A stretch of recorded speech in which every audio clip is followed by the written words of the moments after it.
Welcome to another episode of Sewing in Scripture. Today we're going to be starting our journey through the book of Esther. We're going to be doing Esther chapter 1. I'll be reading from the NIV Bible, and I'll also be referencing my King James Bible as well during the synopsis and review portions of this Bible study. So we're going to try something a little different today with formatting. I'm working on things with my computer, trying to figure it out. So I'm going to try this a little different, and sorry about the creaking chair. I'm sure you can hear it, but yeah, it is what it is. So to start out, we're going to hear a testimonial word from our sponsor, and then we will get into it. So I was just at the grocery store, and I was at the checkout, and the lady, the cashier behind the register, stopped me, and she said, "Oh my gosh," she goes, "I have to tell you something." Okay. She said 20 years ago, she went to a church, and she didn't know Jesus at the time. She didn't know anything about, she knew, the basics that most people have an idea about, but she really didn't know God. And she said that she was praying, she was walking through the church and she was praying, "God, please show me a sign that there's somebody out there for me, that I belong somewhere." And she said she rounded the corner and she had this vision. She was shown this. 20 years ago, she saw this. Now, this is, I designed this not too long ago, like within the past 5 months. But she said that was the image I saw. And God was telling me, I am the Lion of Judah. And there is someone for everyone. I am for everyone.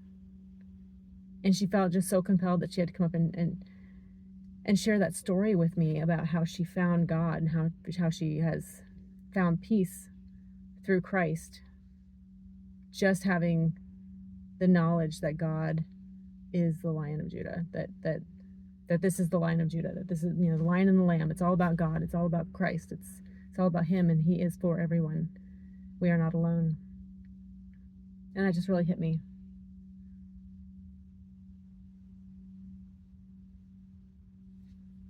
Be sure to visit our sponsor, foxthepatriot.com. They support the channel, so let's support them. While we're at it, be sure to like, subscribe, comment, and ring the notification bell. This way you'll be notified when videos drop. So now, let's get into it. Esther, chapter 1. This is what happened during the time of Xerxes, the Xerxes who ruled over 127 provinces, stretching from India to Kush. Who was Xerxes? Hebrew, his name is Ahasuerus, but in this study, we're going to use his Greek name, Xerxes. He is the Persian king mentioned in Ezra, and he reigned from 486 to 465 BC. He attacked the Greeks and was twice humiliated by them in 480 and 479 BC at Salamis and Plataea. The mention of the 127 provinces was an attempt to make the domain of the king as impressive as possible. So they're using the number 127 to make it seem like he has a massive kingdom. For the primary divisions of the empire were the satrapies, and there were never more than 31 of them. The word province referred to the smaller governmental units, such as that of Judah, which was inside the 5th satrapy, which also included Phoenicia, Palestine, Syria, and Cyprus. So really, those 127, they're like substates inside of these 31 satrapies. At that time, King Xerxes reigned from his royal throne in the citadel of Susa. And in the 3rd year of his reign, he gave a banquet for all his nobles and officials. The military leaders of Persia and Media, the princes and the nobles of the provinces were present. For a full 180 days, he displayed the vast wealth of his kingdom and the splendor and glory of his majesty. When these days were over, the king gave a banquet lasting 7 days in the enclosed garden of the king's palace for all the people from the least to the greatest who were in the citadel of Susa. So this is for everybody, not just for the high-ups. The garden had hangings of white and blue linen, fastened with cords of white linen and purple material up to silver rings of marble pillars. There were couches of gold and silver on a mosaic pavement of porphyry, marble, mother of pearl, and other costly stones.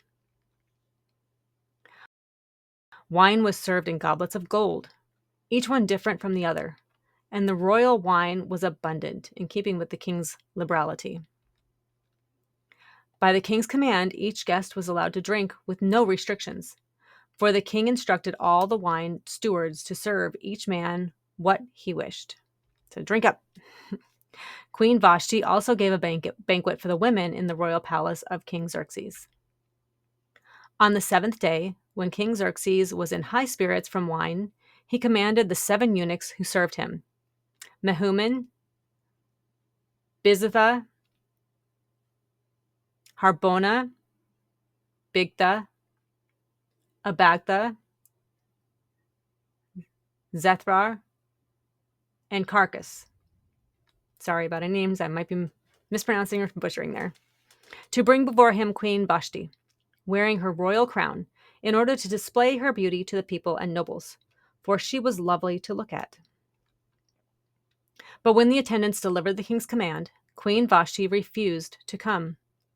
Then the king became furious and burned with anger.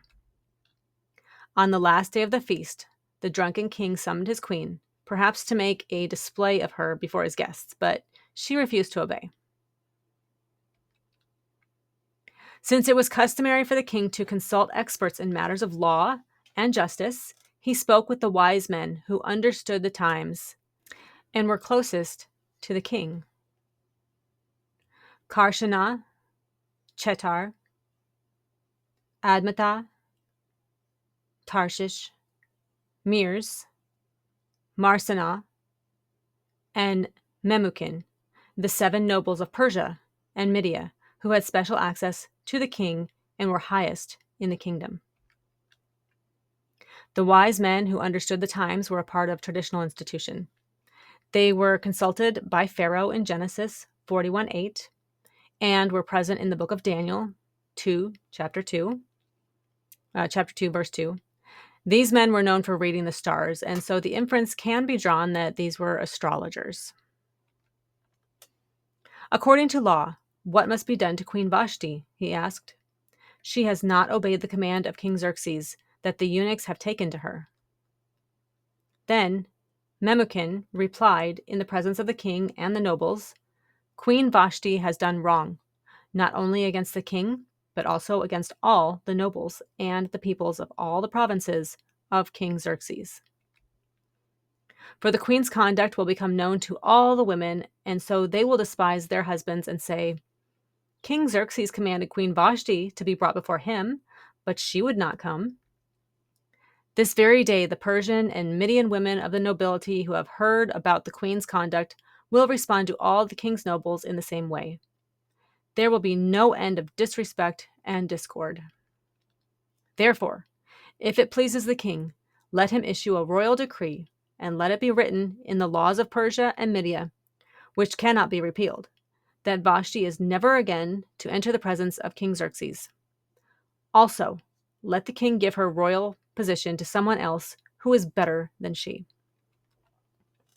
Then, when the king's edict is proclaimed throughout all his vast realm, all the women will respect their husbands, from the least to the greatest. The king and his nobles were pleased with this advice, so the king did as Memucan proposed. He sent dispatches to all parts of the kingdom, to each province in its own script, and to each people in their own language, proclaiming that every man should be ruler over his own household, using his native tongue. Memucan's appeal was to male self-interest. Note the whimsical way laws were made in a land where so much was made of the law and judgment. The king dispatched his edict without so much as a thought. So they make a big deal about how important it is to follow the law, but when they pass laws, it's like, yes, just pass it.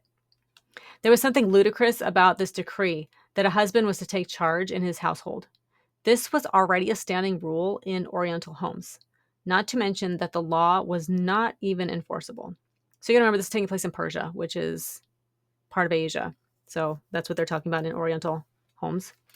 And yeah, I mean, it's not like they could enforce it, go into each household and make sure, are you making sure that you're taking charge of your household? How are you going to enforce something like that? Not on a wide scale, anyways. There is an ironic contrast to King Xerxes. In the beginning of this chapter, he is the world's greatest monarch, rich and powerful, aloof yet generous. Yet that same king at the end of the chapter attempts to maintain his dignity despite the defiance of his wife. This lawmaker of the Persians and Medes, whose law could not be altered, was prepared to pass an edict framed in a moment of drunkenness, when he was not even sober. Such is the measure of the king who reigned over the world and had the future of all in his power. So, kind of scary to think he's taking advice from his advisors. They've all been drinking, they're not thinking clearly, and his ego is bruised by the fact that his queen is not obeying his command. And they say, just make an edict, banish her forever from your presence. That should solve the problem. That will regain your dignity. That will make you more respectable to us if you just do that. So that begins our journey through the book of Esther. I hope you enjoyed this Bible study. And if you're getting things out of these Bible studies, please go ahead and make sure you subscribe to this channel, like this channel, share this channel with others because you never know who might need a word from God today. Also, ring that notification bell. It's really important so that YouTube can let you know when the next video drops so you're not missing out on anything. And leave me a comment down below. Good or bad, just go ahead and make a comment. Even if it was just, I was here. Go ahead and leave me a comment. Let the algorithm know you're enjoying these videos.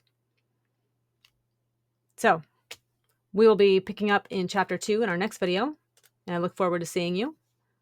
Once again, this has been Sewing in Scripture, and have a great, wonderful, and blessed day.